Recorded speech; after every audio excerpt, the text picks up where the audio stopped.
Welcome to subramani.com or welcome to Subramani. Please subscribe, please like, because when you like it and when you subscribe to it, Google sends it to more number of people. So to spread the reach, I need to, or to increase the reach, I need you to please subscribe and like the videos. Whether you share it on WhatsApp and all does not really matter, but yes, it helps that you like and subscribe, and if you share, that's great. Today I'm going to talk to you about an investment process, or something like there was this match between Mumbai and Bengal, right? It used to be called Bengal or West Bengal, I'm not very sure. There was a Ranji Trophy match which was being called off because of rain. And Bengal also had good players, and they were sitting in the pavilion doing nothing. So one of them decided to tie a ball in a socks. I do not know how many of you have done this, and tie it on the door. Right? There's a nail up there, and you tie it, and the ball hangs like this in the socks. And you take a bat and you keep hitting, right? So what happens is your front stroke improves. So you keep hitting in such a way that the ball comes back to you. It does not deviate. Your skill lies in making sure that the ball hits the middle of the bat so that it keeps coming like this. So these Bengal players were doing 20, 30, 40 and saying, wow, great. Just then the great Sunil Gavaskar walks in, takes a bat, and says, good, and then he does some 120, gets bored, keeps it down and walks away. Now, why am I saying this? It's because this is a very simple task which nobody likes to do, and all the ordinary players do it 20, 30, 40 times, but here walks in Sunil Gavaskar and does it over 100 times, 125 times. I'm sure there are such stories about a lot of people. I know one great violinist in South India, Carnatic music. And when he was asked, why do you practice every day? He says, if I don't practice one day, I will know. If I don't practice for 2 days, my wife will know. If I don't practice for 3 days, the audience will know. Right? So every morning he gets up and practices. I think this is a good thing for many of us who call ourselves value investors or fundamental analysis people, for us to learn.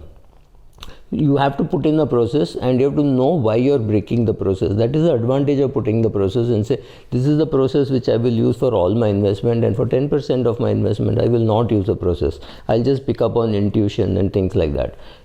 It's a very difficult process to create a portfolio over long periods of time, and I think I can talk with some authority because some of my purchases are, pre-birth is 1957, my dad had bought some shares, still holding on to one or two. 1977, I was still in school when my dad bought a lot of FERA shares on dilution. Thank you, George Fernandez, can't thank you enough. But I have personally made investments in 1986, which I'm still holding, which yes, I would have bought, sold, etc. But the core holding has not changed much. So if you don't have a process, you don't know why you have broken the process. For example, for buying Zomato, I had to break the process because I couldn't understand the valuation. I understood the process, what it was doing, promoters, etc. But I had no clue on whether the valuation was right. So I had to break and say, okay, I still think at 127 or 125, it's not too bad a buy. And I was going just by FOMO, saying, okay, let me participate in a small way. And let me participate in a very different way, because normally when I buy, I then start scaling up. If I like it, I buy maybe an X amount, then I go double X, 2X, 3X. I keep buying more and more, even at higher prices. If my fundamentals are, if I'm sure about the fundamentals, if I know that the company is good, I understand the business, the promoters are good, and the quarterly results are good, I keep buying. So there would be a share which I bought from 40 rupees, 50 rupees to 200, 210. Motherson Sumi is an example. Now I think it's about 250. I must have started buying at 50 or 60, and I kept buying a lot. Buying. That's what happens. So then at 250, you can take a call whether to keep it or whether to sell it, or whether to keep little and sell off the balance, right? So you need to put a process in place. So what are some of the things which has worked for me? I am not here to give gyan on what you should do, but I can always create a video saying what has happened for me. One is put a process in place. Decide that this is what you will look for, a checklist. I'll share the checklist in another video. This is what I should look for. I used to have physical checklists, and now I've made mental checklists, but I still have written down somewhere. I think it's there in my blog. I think I've done a video on it. I remember saying, Charlie Munger, I had this checklist before I knew about you, right? So somewhere in the 80s, 90s, I had this checklist. That checklist has been revised over a long period of time. Now I'm doing less analysis. I'm talking to more people. Those days I had to do more analysis. So as you get to be older, it's lucky to have younger friends, kids who are doing all this, and so I talk to them and I know what to ask them. That's about all. So that is the process.